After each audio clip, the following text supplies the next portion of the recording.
Every good story is about the journey, and this is the story of our journey trying to play the top 100 courses in the UK and Ireland in just 10 years. This is the Top 110 Golf Podcast, episode 77, Formby Golf Club preview. Right, so we're in the car, we're on the way, and I think we're really looking forward to this one. It's Formby Golf Club in Lancashire. Technically, is that Lancashire, is it Merseyside? I'm not sure. When people think of this stretch of coastline, some iconic courses like Birkdale, Hillside, Southport and Ainsdale come to mind. And you might think exposed, windswept, big dunes, nowhere to hide is the key characteristic of Formby. But it doesn't look like that's necessarily the case. It feels like it's something genuinely different on this coastline. Now, I think that's either a big selling point or it's going to be divisive, but we'll get into that later. But first, Chris, what do you actually know about Formby Golf Club? Well, Nish, as you know, this was a bit of not a last-minute booking, but it was a fairly late booking, wasn't it, by our standards? Normally we're a bit more organised with our planning and our courses, but this one came up as a bit of an opportunity, sort of late on, and it's been a busy few weeks. So if I'm honest, Nish, not a huge amount. But all I know so far is I'm on my way to Formby today, and I've obviously heard of Formby as being, it's well-regarded course around the area, isn't it?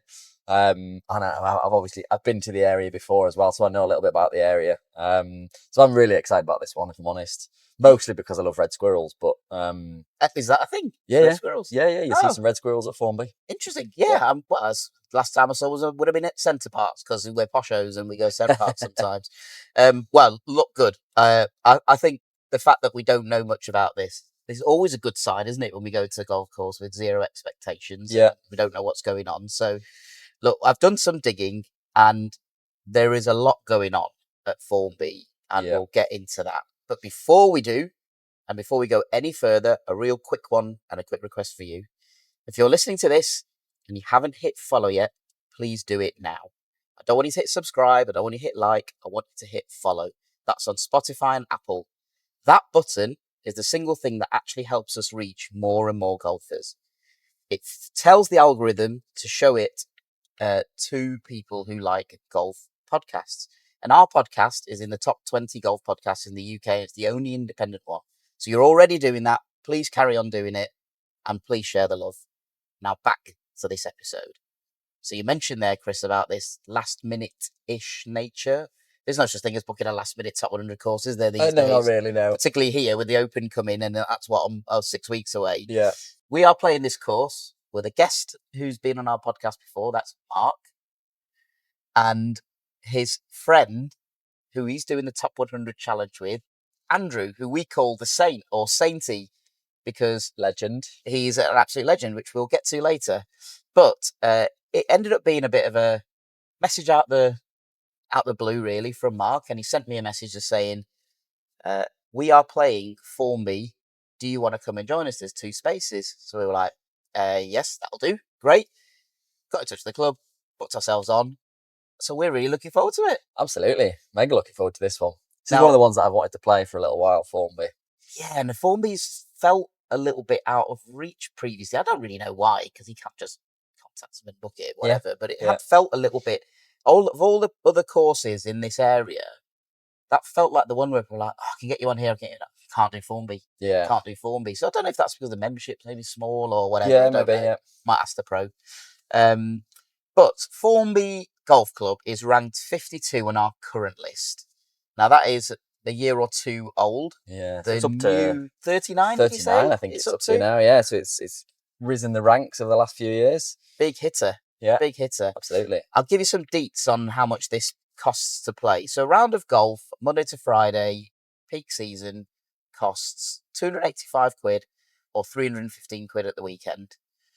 The shoulder rate Monday to Friday is 180 or 205 at the weekend, and off season is 155 Monday to Friday and 175 at the weekend. So it's punchy, it's up there, it's certainly a top 40 pricing that they've got. With that, what do you feel when you see pricing like that, Chris?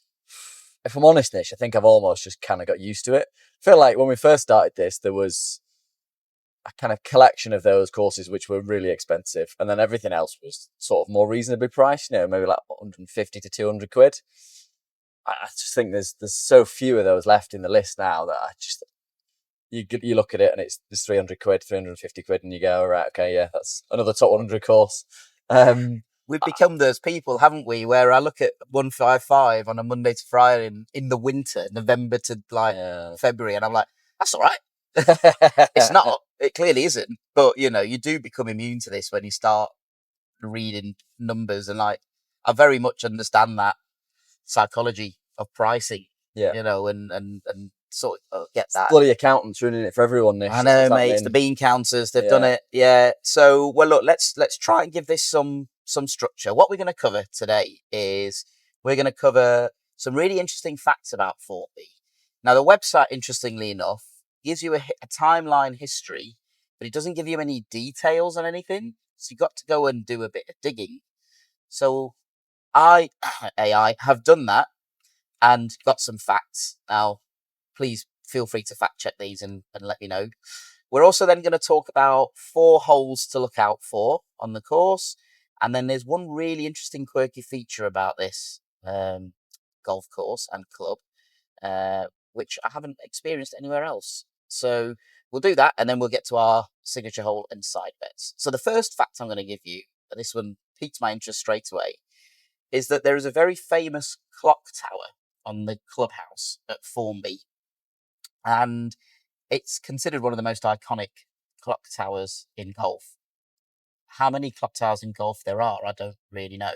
But it was donated to the club. You've done pretty well there, Nish, to say clock tower 3 times. Yeah. Without getting yourself in trouble. Yeah. I can say whatever I want. It's my podcast. But it was donated to the club in 1909 by a gentleman called Bruce Ismay.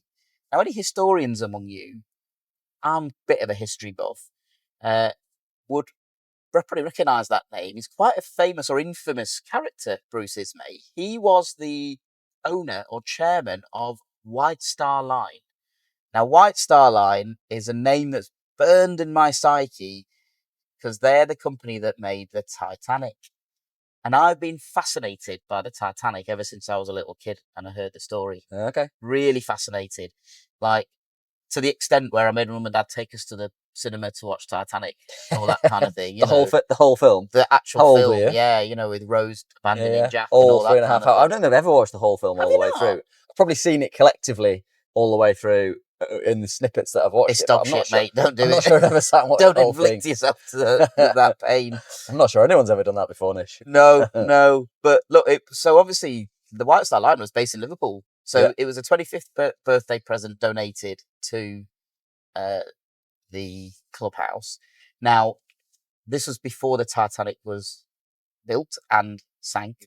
So I think it's quite apt, to be honest, Nish, because my golf game currently feels a bit like a sinking ship. It's sinking. It's listing severely, isn't it? Yeah. Now, the reason why Bruce Ismay was infamous is because he survived the sinking of the Titanic, and he was one of the people that got into one of the 16 lifeboats, and 1,500 other people drowned, including Leonardo DiCaprio. So, that's that clock tower, which I thought was really interesting. Yeah, that's pretty cool. For me, anyway. I thought it was quite cool. Fact number 2, which people listening to the podcast might be more interested in, is about the architects of the course. There are 4 principal architects of this course, and it's like a who's who of 20th century golf architecture. So the original course is laid out by Willie Park Jr. Willie Park Jr. is of Gullen fame. Yeah. So amazing. I think we've liked most of the Willie Park Jr. ones so far. We have. We've played. Absolutely. Yeah. Then, 1922, a chap called James Braid comes along. James Braid has designed some of my absolute favourite courses, like Glen Eagles. He's designed Lanark as well. So, there's real big hitter there. And then in 1933, another gentleman from down south comes up. He's called Harry Colt. And Harry Colt designed some other of our favourite courses, like Hollingwell, Hankley Common, places like that. So they're 3 behemoths of golf architecture. Yeah. Probably the only one missing out of that, really, is probably Alistair Mackenzie. Probably. Yeah. And surely he's influenced somebody somewhere anyway in this. So that is pretty amazing. And then, interestingly enough, and this is going to bleed into another factoid later, is that in the 70s and 80s, a gentleman called Donald Steele died. Well, I will admit I don't know anything about this guy. Donald Steele, never heard the name. But he was called in because 3 holes had disappeared into the sea, which sounds really dramatic, doesn't it? But there is a big problem with coastal erosion at Formby. So, he was called in to redesign or just create 3 new holes. Because it's not even kind of like right. I guess it is fairly close to the beach, but it's not like a traditional links, is it? Where you're kind of running right down the side of the ocean. It's not really like that, is it? It's kind of a bit more inland than that. Well, I'll just give a shout out to our sponsors here for this episode, and that is Claude AI. I can't give you any further knowledge, Chris, because this is what I've got from Claude AI. Giving away our trade secrets. Fact number 3, before I get back onto coastal erosion, is that in 1984, Formby hosted the Amateur Championships. So they've hosted other tournaments like the Curtis Cup. Yeah. There's been a senior championship just recently. I'm not sure who won that. So it's got some good championship pedigree. Yeah, for sure. There were 2 gentlemen contested the Amateur Championship that year, and it happened to be the club's centenary year. And that final was between Jose Maria Olazabal and Colin Monty Montgomery, who ended up obviously being Ryder Cup captains and winning and all this sort of stuff. And 2 absolute beasts of the European game. Yeah, so that was the Amateur Championship. That was the Amateur Championship, yeah. What year would that have been in there? That was 1984. 84. And who was it who won? Olazabal won 5 and 4. Hammered him. Absolutely nailed him, didn't he? Yeah. I mean, Monty was pretty shit, wasn't he, really? He always bottled it in the big moments, didn't he? He did, yeah. But there's a photograph of that somewhere. So now we're not allowed to actually take any pictures in the clubhouse. So I'm hoping I'll just grab some stuff off the website to put on, to put in the video version of this episode. I haven't got a video version of this episode, actually. We're in a car. Yep. Sorry. Forget all that. Scrap that. So that was quite nice bit of history with those 2 Ryder Cup Maybe captains. we should set a little camera up and we could do a bit of James Corden style singing on the way to Formby. How do you feel about that? Yeah, should we do that? Carpool karaoke style. Right, I'm going to go back to coastal erosion because that's my thing. So coastal erosion. Fact number 4 is that the sea is literally eating up this golf course. So Formby Point is the fastest eroding coastline in the UK. Oh wow! Did you know that? I did not know that. No, I didn't know that either. My knowledge of coastal erosion is not as good as yours, apparently. Yeah, I've always taken a keen interest in coastal erosion. Apparently, the Irish Sea is taking about 2.5 meters of land per year. Now that doesn't seem right to me, but that's quite Irish, a lot, isn't it? Irish coming back for some land. I know, reclaiming their territory, are they? So what they're saying here is that by 2085, which is fingers crossed within our lifetime, this coastline is likely to be on the championship blue tee on the 10th hole. Now, I don't think that means that the first 9 holes all disappear, but that's a pretty big chunk of land that could disappear. Yeah.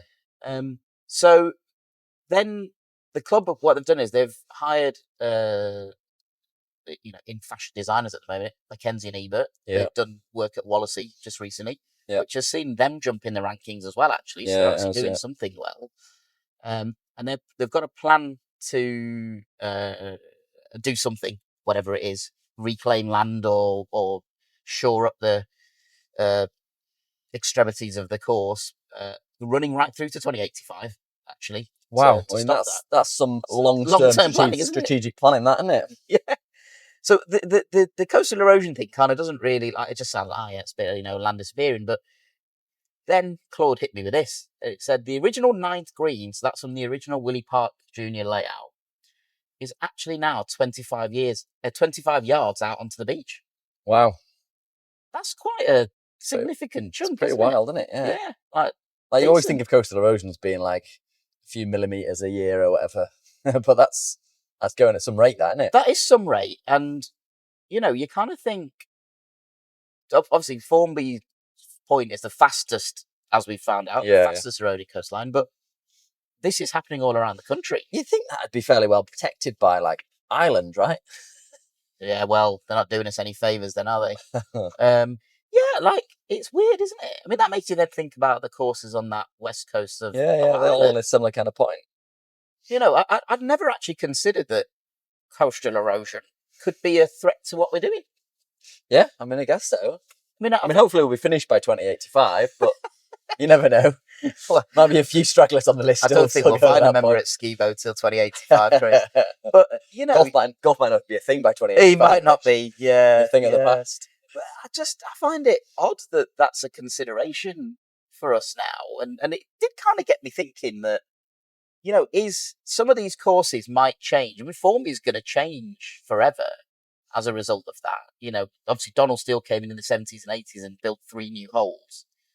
Mackenzie and Ebert are going to do something.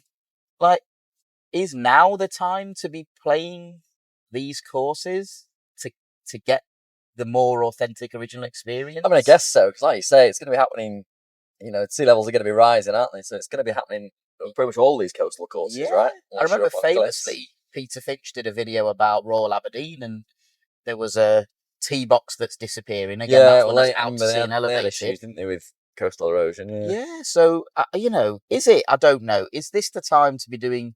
Have we picked the perfect time to do the challenge where we might still play these courses in their original as good as guys, and with not work going on either? You know, obviously at some point there's some serious work that needs to be done. I mean, I'm guessing we're not going to see bulldozers anywhere doing anything today or anything like that. So by 2085, you might be quite happy, Nish. There'll be no more links golf to play. No more links golf. Be gone. Be a thing of the past. With parklands. Or will that not make the parkland courses essentially just links courses? Are they going to flatten all the trees out of the parkland courses, do you think? Or they'll just be coastal anyway. Get me on a heathland, mate. Get me on a heathland. That's the only safe space. The only safe space to play golf. Absolutely. So I don't know. You know, nobody's going to get in touch with me from the Coastal Erosion Society and say this is a big thing. But is that a thing? I don't know. Is the Coastal Erosion Society a thing? If it isn't, maybe we should start it. But you know, I don't know. It wasn't in the Kinks song, I don't think. No. Yeah, I don't know. Another thing to consider. I mean, we're what this is. We didn't talk about this at the start. Actually, once we play Formby today, we have only got 2 courses on England's golf course. This is number 25 today. This is a quarter of the way in. Number 24. Number 24 today, is it? Yeah. Sure. I was thinking 25. We did. No, 23 was Castletown. Was it? Yeah, this is course number 24. Okay. So yeah, Lip Hook would be 25. Nice. That's a big thing to celebrate, actually, isn't it? Yeah. It feels like a big quarter of the way there. Feels like a lot. It's a long way, isn't it? We're going to rack it up quick, actually. Should we need to get up to 30, I think, by this end of this year. Excellent. There's a little journey update for you. Right. Forgive the rather haphazard nature of today's episode. So I'm trying to read this off my phone. Whilst driving a car. Well, I'm not driving. Just to put it out there. Right. That's coastal erosion. I've done enough of that. Let's do the 4 holes to watch, because I'm looking at the clock and we've got 18 minutes left to get to Formby. So 4 holes to watch and one really interesting quirky feature. So the first one is the 3rd, which many reviewers independently call this the best tee shot in the northwest of England. Now, bearing in mind there are some absolutely massive reputational courses in the northwest. That's a pretty bold claim. Sounds pretty good, doesn't it? It's a par 5. It's 520 yards. It can tempt big hitters to go for the green in 2. So I think you might have a little nibble here. But there are deep bunkers lurking and guarding the approach. And the green is 2-tiered. Classic Mackenzie style. So the danger is it looks gettable, but if you're greedy, it might punish you. Cool. So that's the 3rd par 5. Then we've got the 7th. So this is one of Donald Steele's redesigned or newly designed holes. It's an uphill dogleg par 4. It's called Donald Steele's. Well, it's not called Donald Steele's Pine Corridor. But it's described here as Donald Steele's Pine Corridor.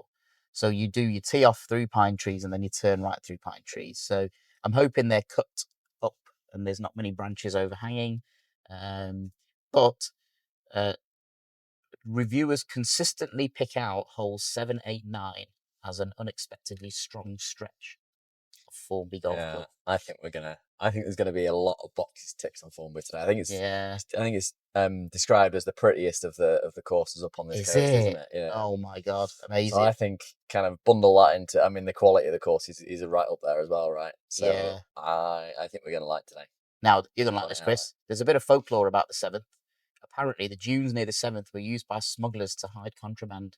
Excellent. There you go. Pick up some. Should have brought our metal detectors or Yeah, something, yeah. shouldn't we? Yeah. Pick up some goodies on the way around. Yeah, I know. Nice bottle of rum to Yeah. Yeah, Captain Jack Sparrow. drown our sorrows after 7 holes. Yeah. Then we hit the 10th. So this is the first glimpse of the sea. A par 3, it's an elevated tee. And that's then quite unique at Formby. It gives you a clear glimpse of the Irish Sea. But because much of the other course is sheltered by pines and heather.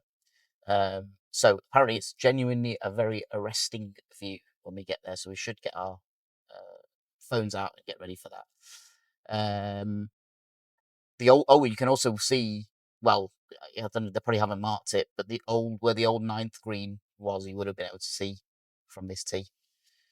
Then Is the there still a last flag there? We're just playing I out don't there. know that. Yeah, it feels like they should mark that, but then I suppose those waters are coming in, aren't they, all the time? Do we get to see Gormley statues? Yeah, I mean, that's not far away. That's just, yeah. Yeah. Actually, it's a bit further up the coast, I suppose, Is it? isn't it? Okay, fair enough. And then the last notable hole is the 15th, which is James Braid's closer. So this is part of his 1922 design.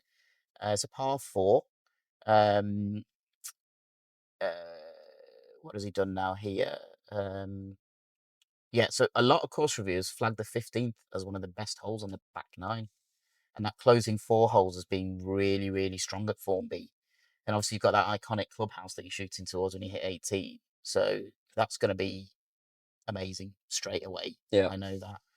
And then my quirky fact about Formby is that the whole of Formby Golf Club runs in a massive anti-clockwise circle that contains Formby Ladies Golf Club. And Formby Ladies Golf Club sits entirely inside that men's course, operates completely independently, has its own clubhouse, its own greenkeeping staff, and its own membership. I do fancy going playing Formby Lanes. It's actually supposed to be really good, It's isn't supposed to be it? an amazing Kind of course, short, isn't it? but it's supposed to be really tricky. Yeah. Tricky short course. And then Claude tells me, and I don't know if this is true, but maybe somebody can drop it in the comments, that that's one of only 3 such situations in the whole of the country where another course is contained within Where else a have we played? wider course. Have we played another one where that's happened? Yeah, up in what was it called? The one I didn't like. Cruden Bay. Cruden Bay. Oh yeah, there's a par 3 course in there. Par 3 isn't there? course. Oh, so It's not a full course, but yeah, there's a par 3 course in the middle, wasn't there? Because I forgot about that. The one I didn't like. I love that. Brilliant. Right. So as we tick down to 13 minutes to go, everyone's getting a time check on our journey. I asked Jim on the preview episodes to do a couple of things for us, and that is look for any online reviews, good or bad, and also give us a side bet and signature hole challenge. So maybe I'll end with reviews because it's quite a funny one. But the side bet and signature hole challenge. Signature hole is that Jim has identified as the par 5 8th hole. So immediately that's advantage in this. I sort of seem to do all right in the par 5s, and now I've given it the kiss of death, haven't I? But that's a net score on the 8th. Now I haven't got any information on the 8th, so I couldn't tell you anything about it. However, that's what Jim has set us. Do you get a shot on there? You don't got any information. I don't know. You just told me that. Yeah, I don't know what the stroke index is actually, but yeah, we'll have to check that, won't we? I suppose if it's 8, I don't know. Do signature holes end up being quite hard holes? No, I don't know. Not necessarily. Maybe. I hope I get a shot on it. That'd be nice. And then his side bet was quite a good one. So he said the most net birdies. Most net birdies in the whole round. In the whole round. Okay. And then if there are no birdies or we're tied on that, it's then. I mean, I tell you what, if we've had no net birdies during the day, we've had a shocker. We've had a bit of a shocker. Yeah. I mean, it's very possible with my game at the minute. To be fair. Yeah, we're fresh off losing on the last hole in the Creator Cup, which I have to say we weren't that disappointed about because it added a lot of golf pressure to our schedule already. Yeah. And I don't know, it didn't. It felt like initially it was like this quite not clubby exclusivey thing, but it was like, oh yeah, this is like an exciting thing to get involved in. And I think it exploded out of their expectations. Yeah, I And it think- ended up being like, we need to play like 7 qualifying matches to get through Yeah. to the regional final Yeah, and win that. and like to I then really get- enjoyed the matches, and the guys were playing, they were Brilliant. really enjoyable matches, both of them. Shout out to Um, all 4 guys who were yeah. absolutely brilliant. We really enjoyed doing that. And Absolutely. I'd do it again for that. Yeah, for sure. The camaraderie you got from people. Yeah, no, it's good, wasn't it? I wasn't But yeah, in terms of the actual jumping to play that again competition setup, like, I mean, 7 or 8 rounds, yeah, like I said, on in the top of- summer. yeah, Like it's a lot on it, and with your green fees on top and all that Yeah, kind of stuff. So exactly. I mean, you're talking about spending probably 300-400 quid plus your entry fee by the time you've got through to the absolutely, to the regional finals. So I have yeah, to say, I don't think the prize is worth it either. If I'm honest, you get like a grand's worth of equipment or something, or you get maybe you get more than that, and then you get a grand's worth of trendy golf year outfit, and it's like that's not really worth it for me. I mean, I suspect it's one of those things, isn't it? The first year is always a bit of a fact-finding mission in it. I think they've probably got quite a few bits wrong and not really understanding how many people will going to enter it. So it might be different next year, I suspect. I suspect they'll learn from those mistakes. Well, you'd hope they would anyway. If you want some feedback, guys, I know you listen, Rick and Pete. Give us a shout. We'll help you out. But yeah, so it's most net birdies. If there are none, or if that's tied, it's then net pars. And if that's tied, then he wants to do the net score on the 3 par 5s. That's what he wants to do. Right. So yeah, I think that's quite an interesting side bet. It just means we can just play and then work it all out later. Yep. I think because even though I'll have it on Squabbit, shout out to Squabbit who do our scorecards.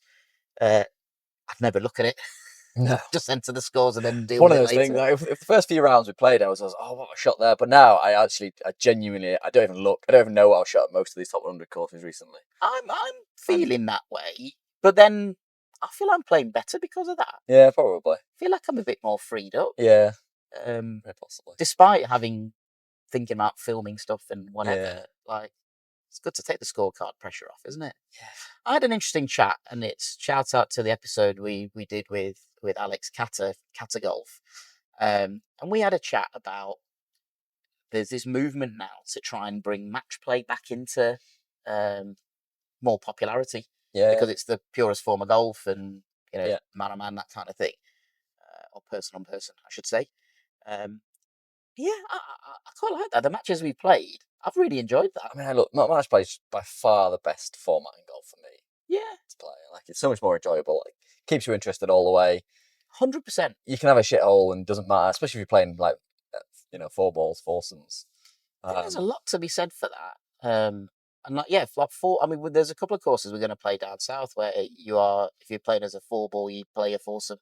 Yeah, that's how you do it. I'm really looking forward to that. Yeah. I think it's just a whole different element to it, isn't it? So, yeah, a lot to be said for that, I think. Right, the last thing I've got here is Jim got one review that was negative about Formby, which says a lot about Formby, doesn't it, really? It was a bad review about a bad afternoon tea experience somebody had. Turns out, once they actually discussed it with the club, that they weren't actually talking about Formby. They'd actually had it at Formby Hall. So it's total mistaken identity. All the reviews for Formby are really great. Don't go for a cream tea. But don't go Formby for Hall. afternoon tea at Formby Hall. Tell you what, I've got a bad review for Formby. We've just arrived in the area and it looks like it's about to shit it down. It looks great, isn't it? Yeah, it was sunnier in Stockport, which is not what you say very often. Right, well, look, we're nearly there now. We've got 7 minutes to arrive. So before we close, Chris, I know we talked about our expectations and what we had. But out of 10, before we play, what's your excitement level for Formby? It's pretty high, if I'm honest. Like I say, Formby's one of those ones that's really well renowned within the golfing world. I've heard nothing negative about the course ever.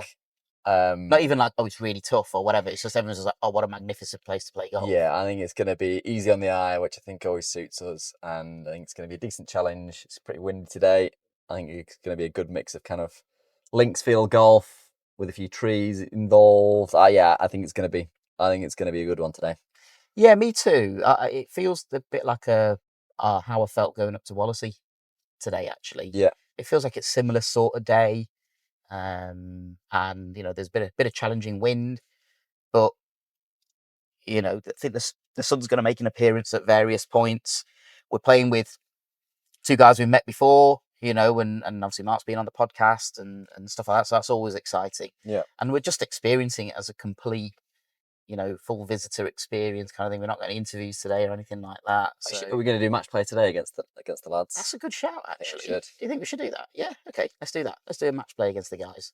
And then from the sort of 3-4 holes I mentioned there, this is going to test your concentration levels while you were driving. Especially around here, because we're just kind of coming in towards the club here, and I know this area reasonably well. This is where basically all the Liverpool footballers live. Yes, absolutely. Serious housing mansionage going on in a minute. Yeah. But are there any of those holes particularly got you excited? I mean, you heard what I was talking about. So I've been driving this, so I've not really been listening to you, if I'm completely honest. Well, there was that third, which was a par 5. That was the best tee shot in the Northwest. I mean, that sounds there pretty good. Donald Steele's Pine Corridor, dogleg uphill par 4, Glimpse of the Sea, par 3 elevated tee, or there was... I mean, the par 3s are always going to pique my interest. Yeah, particularly with an elevated tee, you're looking out to sea. Sounds good to me. Then that's up your Strasser, isn't it? Yeah. I'm looking forward to the 7th. That Pine Corridor, I think that's going to be a visual treat, I think, today. So, it's also one of my favourite chippies around here as well. So post-round chippy. Nice. So, go on then. Who lives around here then? The Raven Moles. There we go. Wonderful. Right. Well, look, that's our rambling preview of Formby Golf Club today. It hasn't taken its quite normal standards of incisive preview, but I've not crashed on the way here, so you haven't crashed, yeah. That's a win. But you also haven't fallen asleep, so there must have been some interest in there for you. And we haven't sunk like the Titanic until we start playing golf. We'll see how that goes. So stay tuned. In a few weeks, we will have our review from Formby Golf Club. Wish us well. Next time on the Top 110 Golf Podcast, we'll be reviewing our round at Swinley Forest.